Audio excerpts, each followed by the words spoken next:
Queridos hermanos, queridos amigos, muy buenos días. Hoy meditamos en Mateo capítulo 5, versículos del 10 al 12. Dice la palabra del Señor: bienaventurados los que padecen persecución por causa de la justicia, porque de ellos es el reino de los cielos. Bienaventurados sois cuando por mi causa os vituperen y os persigan y digan toda clase de mal contra vosotros, mintiendo. Gozaos y alegraos, porque vuestro galardón es grande en los cielos, porque así persiguieron a los profetas que fueron antes de vosotros. Aquí tenemos dos bienaventuranzas que están íntimamente entrelazadas. En Mateo capítulo 5, versículo 6, meditamos en la bienaventuranza del Señor que dijo: bienaventurados los que tienen hambre y sed de justicia, porque ellos serán saciados. Sin embargo, la bienaventuranza actual, la de hoy, es distinta. No tiene que ver con quienes desean justicia, sino con quienes son perseguidos por ser justos. La justicia en este pasaje no tiene que ver con lo que la sociedad decide que es justo. Se refiere a lo que es justo de verdad, a los ojos de Dios, lo que es recto o bueno, la rectitud, la integridad, la justicia, lo que Dios exige. Es decir, la justicia de la que hablamos en el verso 6. El mundo tiene su propio concepto de justicia. Y si limitamos nuestro comportamiento a las normas del mundo, lejos de ser perseguidos, seremos más bien aplaudidos. En cambio, cuando la justicia que practicamos es la justicia de Dios, es decir, cuando ponemos por obra las enseñanzas de Jesús, entonces casi seguro que tendremos que afrontar persecución. Cristo y sus doctrinas deberían ser amadas por todo el mundo. Pues no hay absolutamente nada en todas sus enseñanzas que sea malo. Pero no es así, el mundo no ama las enseñanzas de Jesús. Cristo fue rechazado y 2000 años después la gente sigue odiándole por sus doctrinas. Porque las acciones de ellos son malas y Cristo las denuncia. Juan capítulo 7, versículo 7. Vivimos en lo que yo llamo la sociedad de la intolerante tolerancia. Porque esta misma sociedad que exige tolerancia para todo lo malo es absolutamente intolerante con cualquiera que no piense como ella. La gente ve a los cristianos como distintos y por esa razón nos rechazan y nos persiguen. Así que cuanto más nos parezcamos a Jesús, más odiosos seremos para aquellos que lo rechazan a Él. De hecho, el mismo Señor Jesús nos advirtió para que no nos cogiera de sorpresa, como está escrito: y seréis aborrecidos de todos por causa de mi nombre. Mas el que persevere hasta el fin, este será salvo. Mateo 10, 22. Justamente esta verdad es la que muchos predicadores esconden en sus sermones.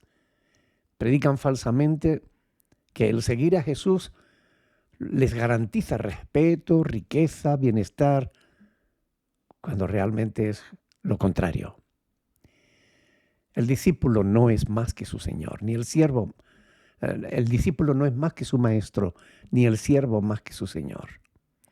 Bástale al discípulo ser como su maestro y al siervo como su Señor.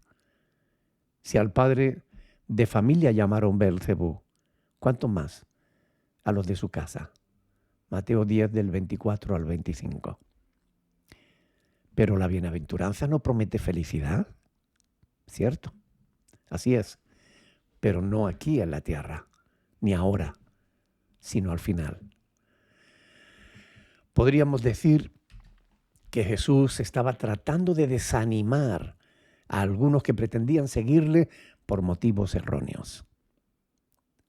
Jesús jamás escondió la verdad. Si estudiamos la historia de la Iglesia del primer y segundo siglo, comprenderemos que aquellos primeros discípulos padecieron realmente persecución, como nosotros la padecemos hoy, o la padeceremos si aún no la está padeciendo. Pero todo el que se oponga al pensamiento único, marcado por la élite gobernante, son acusados de algún tipo de fobia, de intolerantes, de locos conspiranoicos y de muchas cosas peores. ¿Cómo se ha recrudecido la persecución contra los cristianos en estas últimas décadas? ¿Cuánto se ha multiplicado la maldad? ¿Cuánto se ha enfriado el amor? Y es una clara evidencia de los últimos tiempos. Mientras tanto, la iglesia apóstata apuesta por conquistar la amistad y el respeto del mundo, conformando su mensaje a la ética, o más bien a la antiética de la sociedad. Por eso los verdaderos discípulos de Cristo resultamos molestos, por cuanto nuestro compromiso con Dios es una abierta y una clara acusación contra todos aquellos que no tienen ese compromiso. Aún así, la bienaventuranza es que de ellos, es decir, de nosotros, es el reino de los cielos. Se trata del mismo galardón de la primera bienaventuranza, la mayor por cuanto recibe la consolación eterna, la mayor de las felicidades. Nadie sabe a ciencia cierta qué nos espera en el reino de los cielos, pero una cosa es absolutamente segura: nadie será defraudado, porque nuestro galardón es grande en los cielos, dice el Señor. El Señor colmará con creces todas nuestras expectativas de plena felicidad. Esta, como todas las demás bienaventuranzas, esconden una paradoja. El Señor llama bienaventurados a los que padecen persecución. En aquella época, cuando alguien caía en persecución, se le consideraba bajo la maldición de Dios. Jesús le da la vuelta a ese concepto religioso y enseña justamente lo contrario. Como está escrito en Lucas 6:26. Ay de vosotros, cuando todos los hombres hablen bien de vosotros, porque así hacían sus padres con los falsos profetas. Si te propones ser fiel a Dios, cosecharás rechazo, oposición, y acabarás siendo perseguido. Como está escrito, y también todos los que quieren vivir piadosamente en Cristo Jesús padecerán persecución. Segunda de Timoteo 3:12. Siempre, claro está, que la persecución no la padezcamos por homicida, por ladrón o por malhechor, o por intrometernos en lo ajeno, como dice 1 de Pedro 4:15, sino como dice el Señor Jesús: cuando por mi causa os vituperen y os persigan, y digan toda clase de mal contra vosotros, mintiendo. Cuando eso ocurre, es totalmente posible mantener el gozo en medio de la persecución. Pero solo cuando nos vituperen y persigan y digan toda clase de mal contra nosotros, mintiendo. Porque en ese caso, nuestra conciencia se mantendrá limpia delante de Dios y entraremos en la bienaventuranza.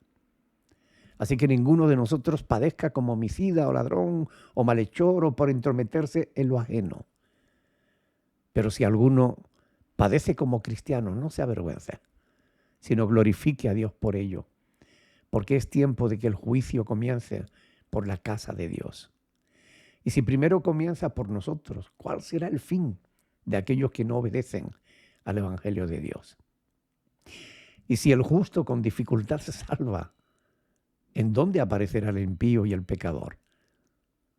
De modo que todos los que padecen según la voluntad de Dios encomienden sus almas al fiel Creador y hagan el bien.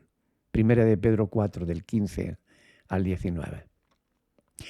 Debemos meditar sobre estas bienaventuranzas y orar para que nuestra fe no falte en medio de la prueba.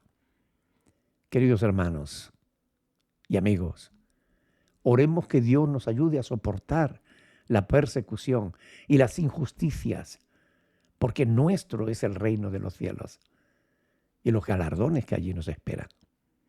Oremos especialmente por nuestros hermanos en la fe que están siendo masacrados ante la pasividad del mundo entero, para que la esperanza de alcanzar estas bienaventuranzas los ayudes a soportar toda aflicción del tiempo presente.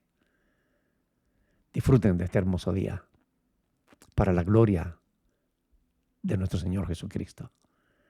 Un abrazo. Dios les bendiga, mis hermanos.